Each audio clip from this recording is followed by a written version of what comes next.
Hello and welcome back to Look at Eva Joelle. That is a continuous title of this channel. As of right now, it could change, it could not. However, welcome back. We are reading more Am I the Asshole stories on the lovely, lovely app of Reddit.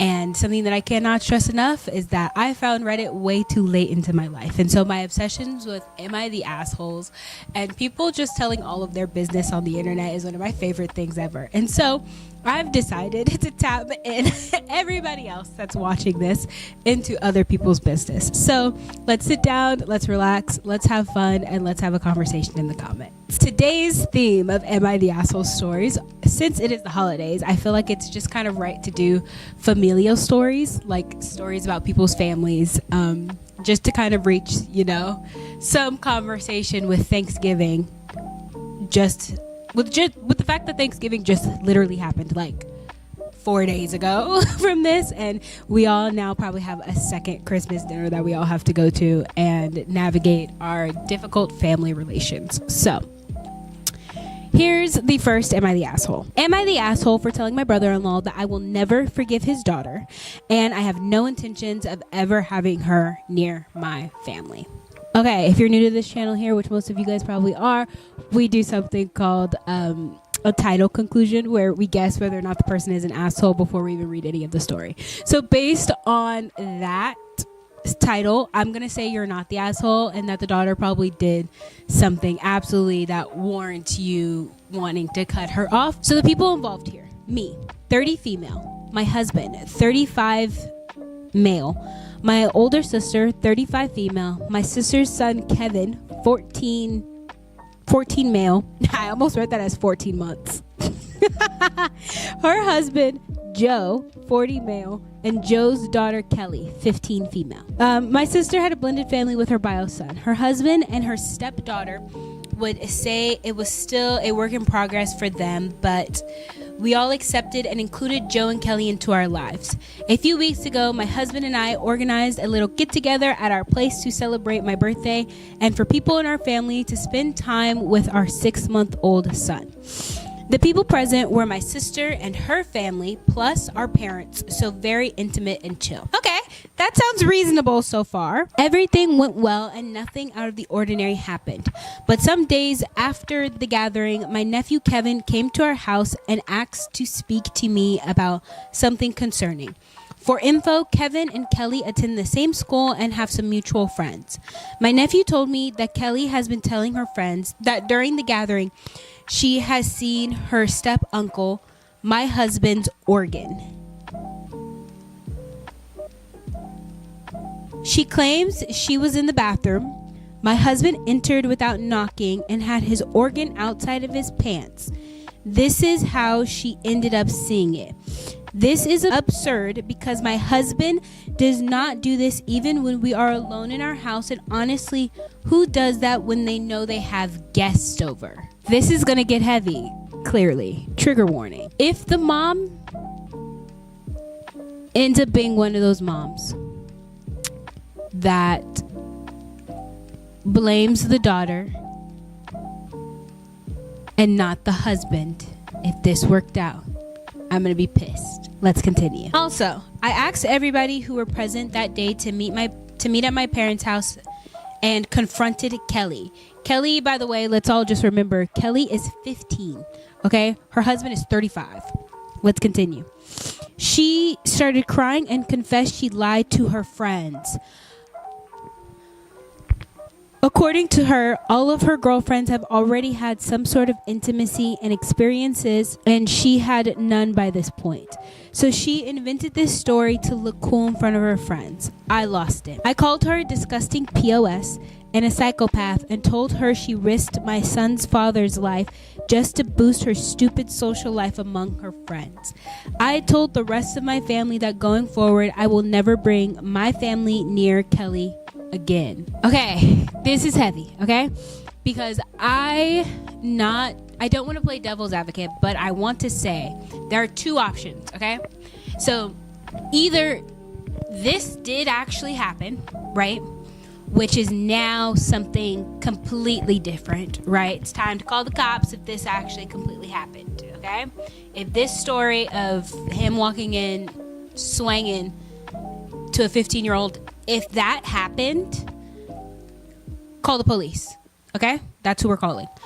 And then there's the other side where if it did not happen, she still may be being a little, not actually, I don't know. This one is a hard one because it's like, even if she does decide that she is just being dramatic and like this is really overshot and kill and this was just a genuine mistake made by a 15-year-old who didn't know any better,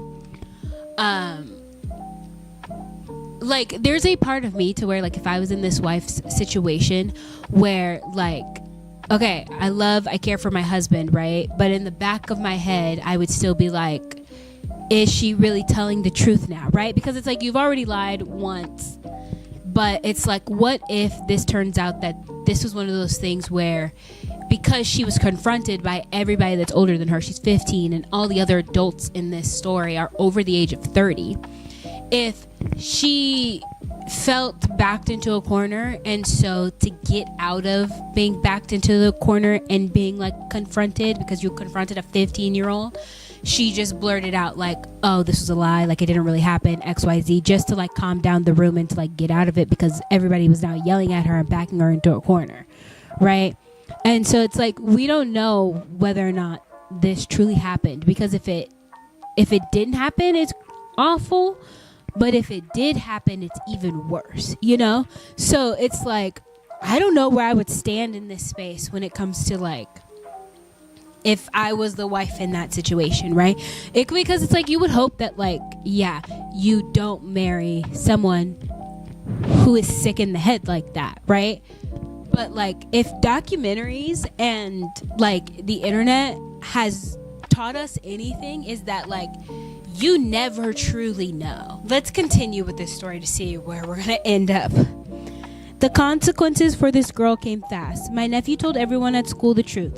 My sister and Joe went to school and informed the principal about what happened, so in case any teacher heard that BS, they knew it was made up, so they don't take action. My parents cut contact with her and will not host her in their house anymore. And my sister refuses to have Kelly live with them, so she was permanently moved to her mother's place. Before you start judging my sister for this, please keep in mind that she has a bio son who needs to be protected. Okay, I don't like the like going back and forth between like she has a bio son that needs to be protected, because it's like, okay, if you are going to choose to like get into a blended family and a blended relationship, like even those kids are not blood related to you, like when you get married and you like join into like a union, those kids should matter to you just as much as the kid that like came out of you. And maybe I just have like I have a naive green way of looking at it, because it's like, I don't have kids, I don't date guys who do have kids, it's never something that I have ever had to experience. But if I were getting myself into that situation, that's probably where I would land, of like, okay, I have to care for these kids as if they're not my kids, because guess what? I married into this and I knew what the fuck I was getting myself into. So the conversation between like your bio, the way that this writer is making it seem, makes it seem like the bio kid is just more important than like the kid that was married in. Let's continue, because there's more to this story. Now, Joe is obviously hurt and torn about everything that happened. He keeps telling me that Kelly is depressed and wants to apologize to my family, but I keep refusing. I explained to him that I don't need her apology and she shouldn't waste her time with this, because I will never forget what happened or move past it. Okay, you're holding grudges, babes. Joe keeps begging me to forgive her because she is just a stupid teenager, and maybe if my sister sees me forgiving her, she will be willing to eventually accept Kelly back. I told Joe that a stupid teenager can have the power to ruin a man's life and reputation, so I'm not risking it. Also, I fully support my sister and I want to protect my nephew too. Before Kelly was moved to her mother's, Kevin stayed with me and my husband for some days.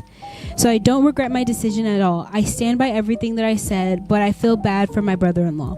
Regardless of how messed up his daughter is, he is a great guy, respectful, and he really values the concept of family and honesty. So I don't know.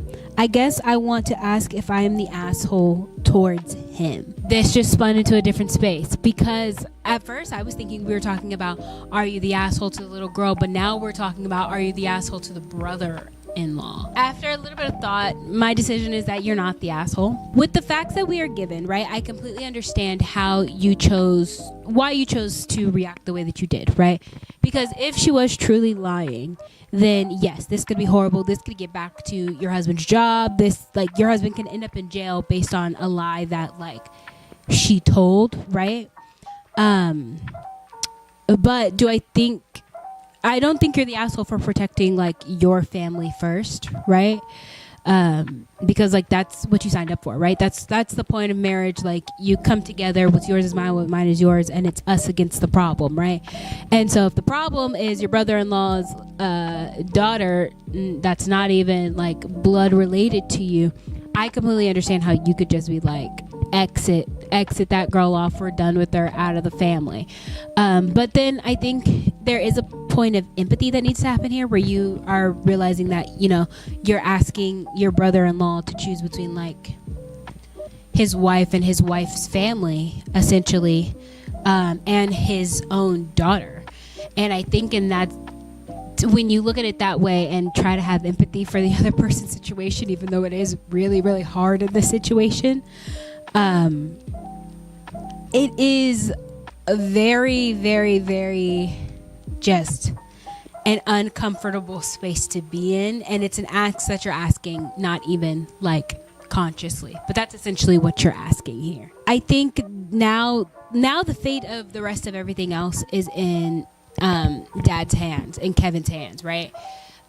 Because Kevin now is okay, now I have to, do I punish my 15-year-old daughter of not really being in her life anymore based on a mistake that she made when she was 15? She's gonna grow up, she's gonna be in her 20s, she's gonna be in her 30s, she's gonna be in her 40s, and she will have learned from, especially if this is a first mistake. It's a big first mistake to have. I'm not watering that down at all, but do you punish her for the rest of your life based on that mistake? Because now she doesn't have that close of a relationship with her father.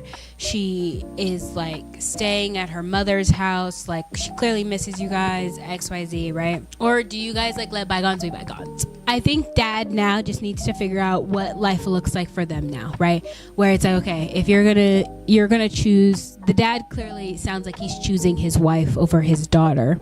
Do I now have to schedule time to go hang out with my daughter where my wife and her family are nowhere near? Is that the new relationship that you have with your daughter now? Or do you say kind of screw your wife and screw your wife's family, my daughter and my kin come first and I'm going to protect her at all costs, and it's she made a mistake, but I'm a ride out for my daughter. So now I think it's just really interesting to see where Dad's loyalty lies. I think we all know which way Dad's going, but yeah, I think that'll be an interesting dynamic to watch grow over the next few years of your guys' lives. Okay, and so the replies seem to determine that she is not the asshole in this situation. The replies read that the thing that everyone keeps forgetting is, even though it sounds like an accident, the way she told it could still end up with him being arrested and charged with indecent exposure to a minor. Even if found innocent, he would always have that stigma attached to him. People around here don't mess around when it comes to things like that. Correct. Most of the replies are just your husband could have ended up with sex charges, and that's something that never goes away from your life. So yeah, I do think that you did the right thing in this situation. I don't think you're wrong for wanting to protect your family and protect your husband. Okay guys, and so that is the end of this first video. The goal is definitely to get to a point where we're doing multiple Am I the Assholes within videos, but honestly I think I'm gonna have to edit around this space to make it a coherent thought. Once I get better at being able to edit everything down, then of course we'll add more in there. But please make sure to give the video a big thumbs up, to comment down below your opinions on this matter at any point. As you're watching the video, pause the video, type your comment, continue watching, and then build off of that comment and build off of that comment and then build off of the next one. Just continue to keep the conversation going. I really want to hear other people's perspective and opinions on this situation. I can't wait to kind of just pour so much energy, react, not only just do Am I the Asshole, but do YouTube video reactions as well. It's gonna be so fun, and I'm so excited. So I will see you guys on next week's video. We will be uploading one video a week. Some of them will be multiple Am I the Asshole? Some of them will just be a one-timer like this video, depending on how long the answer is and how long the actual story is. But that was a long one. Thank you guys. Words are hard. Thank you guys so much for joining me here today. I will see you guys on the next video. Bye.